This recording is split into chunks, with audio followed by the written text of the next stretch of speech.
about the drug problem. That's why these guys got the green light.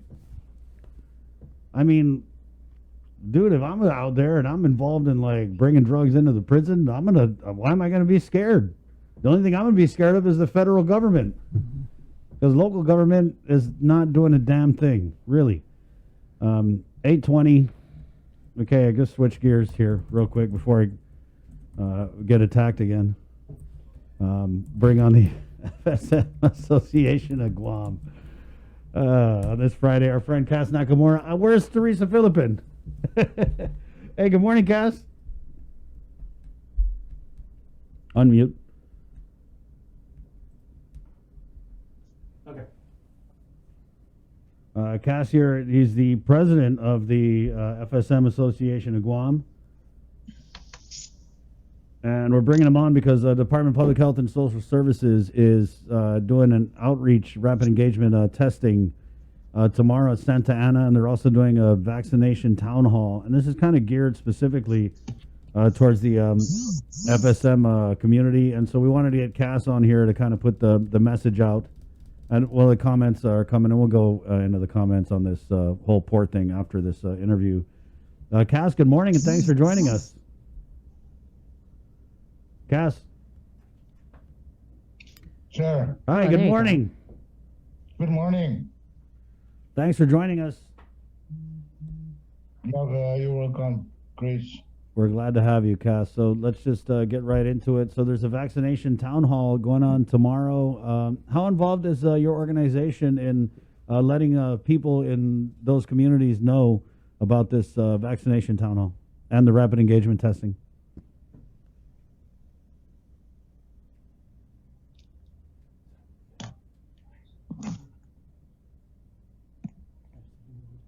Cass? Yes. Yeah. How's the FSM Association involved in getting the word out about the vaccination town hall and the public health outreach testing at Santa Ana? Yes, myself and a lady named Songani been doing this, Nadine. And we get some of this information from our good friend at the Bank of Guam, Mr. Matt Cruz. And we've been sending out words or messages to our FSM community and Chugis community for their good participation and willingness to get involved in this ongoing vaccination in different parts of the island.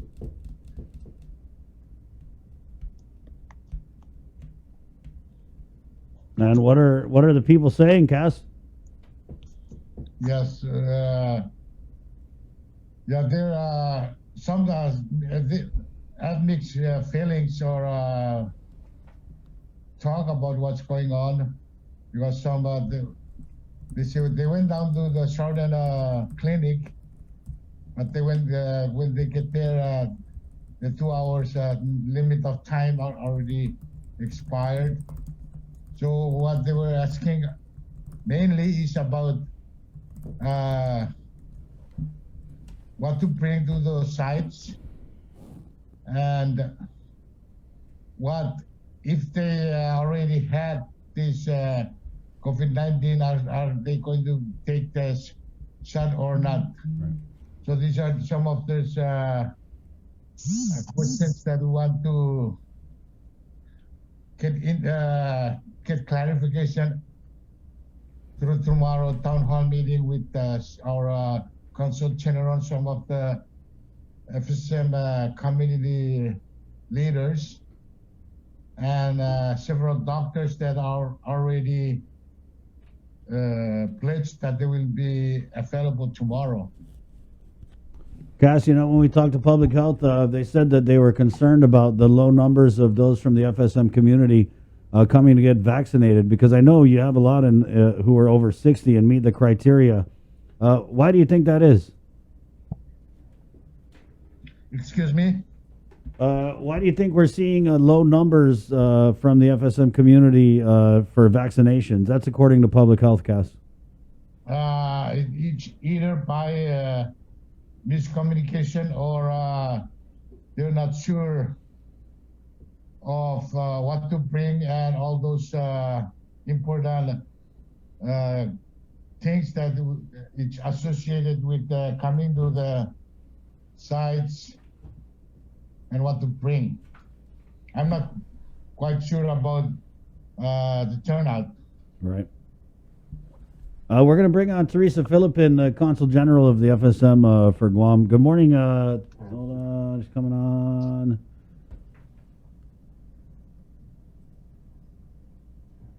Good morning. Hey, good morning. Good morning. Thanks for joining us. Let me just ask you the Yes. same question. Good morning, Teresa. Appreciate you coming on. So obviously, morning. public health has involved your office, and I know a bunch of different community stakeholders in the FSM community for this vaccination town hall. I just ask you the same question I asked Cass. We spoke with public health yesterday, and they were saying that vaccination turnout for members of the FSM community not where they want it to be. Why do you think that is, Teresa, and how can we better get the word out? I think you said it, Chris. We need to get the word out, and that's what we're trying to do. There's not enough information is reaching the community, so not people, and also there are concerns about the vaccine, about its safety, its side effects, and all of that. So that's why we're working with the governor's office, and they're putting together a panel of doctors that we're going to have a virtual town hall meeting with them tomorrow, the 16th. And hopefully after this meeting, the concerns and some of the fears regarding the vaccine will be allayed, and that's the whole intention here. We've invited several leaders in our community and a bunch of the FSM Association members to be in the meeting as audience, anticipating some of the concerns that are that are being raised from the community, and we will be raising those to the experts at tomorrow's town hall. Is it scheduled for 9 a.m.? Because that was the tentative time we got. Yes, 9 a.m. tomorrow morning, January 16th. Yes. Is it going to be carried live on what, the governor's Facebook page? No, actually, we'll be facilitating this with the Micronesian Resource Center, and it'll be live streamed on FSM Association of Guam Facebook page and Micronesian Center Facebook page as well. Okay. Well, maybe we could share that stream, Yeah. Jason, tomorrow morning, 9 a.m. What are some of the 9 a.m., yes. what are some of the concerns you're hearing, or is it just a lack of information? The safety actually of the vaccine. There's just so much, and people are getting their information on Facebook, and if somebody says, oh, it's not good, then whoever the audience of that post is passing it on. It's just a lot of information, and we've gathered as much that what about the side effects? What if and there's also this recent case, remember, about the fire department guy that got that took the vaccine and then also tested positive. Right. So that are some of the concerns that are coming up, and side effects and all of that. Cass, is that kind of what you're hearing too from your end? Yes, very much. I appreciate it. I agree with my CG for all those information that she gave us. Getting your news on Facebook, KUAM News, the link, that's where you want to go to get your news on Facebook. Teresa, let's talk a little bit about the rapid engagement team. They're heading out to Santa Ana and Derrida. Yes, tomorrow as well, from 9 to 12, and we're encouraging that they're targeting the that subdivision most I believe is heavily populated by FSM citizens as well. So working with public health on that, we're sharing passing out the information, telling everybody to come out and get tested. In that, something's wrong. Is it my connection? No, I'm on the road right now. Yeah. I had to park too. No, you're fine. You're fine. So we just got to get the word out, and then you're hoping that the vaccination town hall will kind of squash all of those fake news if you will, about the vaccine and how safe it is? It's an awareness campaign. The governor's office started last week, Sunday, I believe. They had a similar town hall. Mm. And for this one, we're trying to, cater to our FSM community. So we're asking everybody to tune in live and, pose your questions, and we'll share them with, we'll share them with the doctor so that your questions can get answered. And concerns as well about the vaccine. There's just so many myths and so many,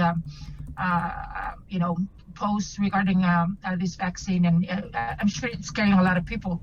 Just like with the pandemic, a lot of, some people are saying, oh, it's nothing serious. We're not, we shouldn't be taking it serious. But, we've seen how serious it is the past year. So, and, the experts have come out with the vaccine, and we also need to educate people about it so they can feel safe about taking it. Right. Cass, are you going to be on hand? Is there going to be interpreters? Are there going to be interpreters?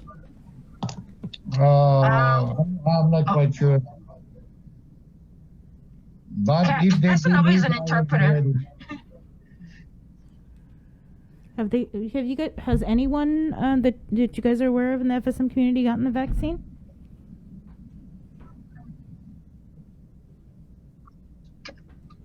Come again? I didn't get that. Has anyone in the FSM community that you're aware of received the vaccine? Oh, yes. In fact, I was just talking to this person yesterday that works at GRMC, mm-hmm. and she's taken it, her second dose. She just recently took her second dose, and she hasn't experienced anything. And I was asking her because, I talk to her almost every other day. And so I'm kind of monitoring some people that I know that have taken the vaccine, just so that I, for my own personal information. And they say that, they no side effects or anything, and they feel great. So knowing that they're vaccinated, of course, the vaccine is not going to prevent you from getting the virus, right? But it's going to, decrease the chances of getting severely ill from the virus. So I believe it's a very good thing, and we need to encourage people to, having the right and proper information and go get vaccinated when the time comes. Right. Well, that's one of the reasons why, or the reason why we asked you guys to come on this morning to help kind of spread awareness about the virtual town hall meeting. Yeah. So thank you guys for joining us on the program today. Cass, do you want to put something out in your language for the listeners out there on the radio and also on the Facebook Live? Okay. Kirisa Dabur, Gary, sharing program. Merit, teach medicine where we thought the guy opposed. You felt that you were safe. Then the two Malawat, really Shawag, sharing it. KUAM, the Karakot, RM, is it a sin? Then Neri, Kurab, Gafanson, the Veth Kabuado, Wakarasai, the Kakararian, opposed. Sa digor-gorog kisibudyan arawada efasyon pekopos yan ngechak free sa kawa kisibudyan norop chugu marawome irisum dori bachor at ofaviri atoko medicine to feru achuk papajog no feru atnor FSM Kisibudyan, Tigor, Kabuarawada, Chiari, K. Fanson Merit, the Ferdere of Plus, Rekin Sajabur, called the Wadi Suk, or the Bananam Rim, at Skabungari Gavisin, Sajabur. Thank you, Chris. Thank you, Cass. Thank you so much. Thank you. God bless you. Let's get Teresa. But Cass, before you go, I did want to ask, because we had the chief on and then Sergeant Paul Tapal, but they were talking about an increase in drug usage in the FSM community, specifically with crystal methamphetamine. And Chief Ignacio had said that he would be working with the FSM community. The FSM community. So, Teresa, can you give us any update on that effort or even you, Cass? I'm sorry. Yeah, I'm sorry, Chris. I didn't get the first part of that question. I think my connection is something's wrong with my connection. Can you repeat that, please? Sure, I can. Chief Ignacio has said that he was alarmed because I guess they had made a couple of arrests and they were concerned about an increase in, but not just usage, but maybe even dealing with crystal meth in the FSM community. And he said he was going to be working with the community to kind of address those issues. Have you guys? What can you tell us about just that effort? I think the drug use, consumption, and distribution has been a long issue for Guam, and it's just not within the FSM community. But the law enforcement is seeing a rise in the FSM community recently, and yeah, it's becoming alarming. But it's been a long-standing issue. So the chief of police and a couple of his officers reached out to the consulate office, and through the office, we're also working with the FSM Association on seeing how we can, at least inform our community about about this concern, these new challenges for us, and what we can do as a community to try to combat this. But right now, what we're doing is there are several programs already in existence on Guam on dealing with this, and we're not trying to reinvent the wheel, so to speak, but we're looking at resources and how we can tap into those resources and model programs and see how we can make available those resources to our community. What I'm hearing from the chief is, the mail system and shipping to Guam is where most of these drugs are coming into the island, and we need, people in those responsible in those areas. So we need to revamp their efforts in preventing this from coming to the island. This is very serious, and we're not just looking at consumption, but dealing, as you say, distribution, and it's going to be, it's going to affect a lot of lives and a lot of families. If at the rate we're going right now. All right, thanks, Teresa. Thanks, Cass, appreciate it. Thank you. Thank you. Did you have anything to add on that, Cass? Because I know you work with the courts, and I'm pretty sure you see some of the effects of the meth on the community. So is there any message you wanted to put out? Just a little bit. Thank you very much. Thank you, CT, for those inputs that you gave us. Yes, we are aware of the rise of the consumption and use from our constituents, from our states. It's been a hard time these days because most of our young adults are involved in this. And let me just bring up an example in my neighborhood in Tamaning. I was working closely with the drug enforcement agency here on Guam to point out or help them report of traffic or drugs activities in our neighborhood. And I've been doing that for several months, but I don't know what's happening. They stopped. That's why the distribution and use of the drug in our neighborhood is on the rise again, because those that are supposed to help in eradicate this thing in our neighborhood just stopped recently. I don't know what's happening. Are you talking about, Cass, are you talking about local law enforcement, the Guam Police Department? Are you talking about I see. Yes, local law enforcement. It could be that it's just overrun with such, we see the indictments that are coming down from the court, and a majority of them are related to drugs. And I'm not saying it's from the FSM community. I'm just saying drugs, period. And you were right, Teresa. This is not just FSM. I mean, and I think why it's alarming to me is that there's so much meth on Guam because, because there's not a lot of enforcement going on the the dealers and the people who bring drugs into the prison and stuff like that. But yeah, it's to me, there's just so much meth that now people in the lower economic rungs are able to access it because it's so cheap. Exactly. Yeah. Right. And so, I mean, it's alarming. I know that there's just so many issues that all of our communities struggle with, but you just add this to an already delicate situation, and it's just tragic, really. Well, we're glad you got your finger on it. Mm-hmm. Yeah, Teresa, if you have any, need help with PSAs or anything like that, please let us know. Yeah, oh yes, definitely. We'd love that. I know who to call. Yeah, definitely. Okay, Cass, thank you so much. Teresa, thank you again. Thank you Okay. guys. We'll see you. Have a good day. Adios. You too. Bye. Right on. Wow.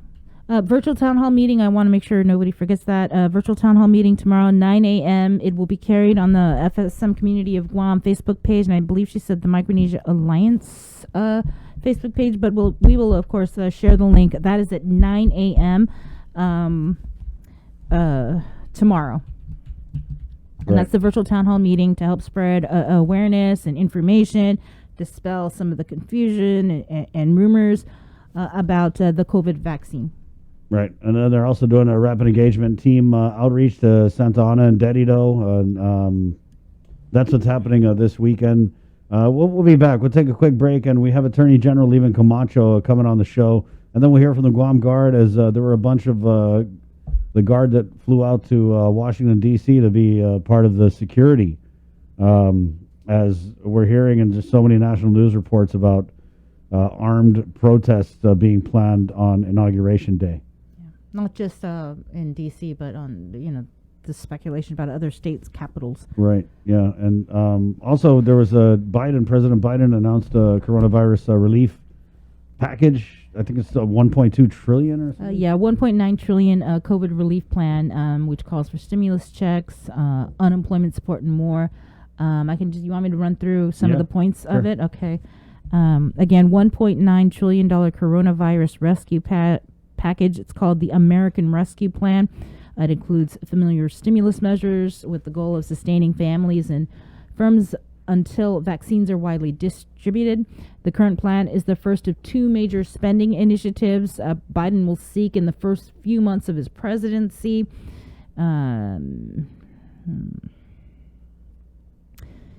for direct payments of $1,400 to most Americans, bringing the total relief to $2,000, including the December $600 payments.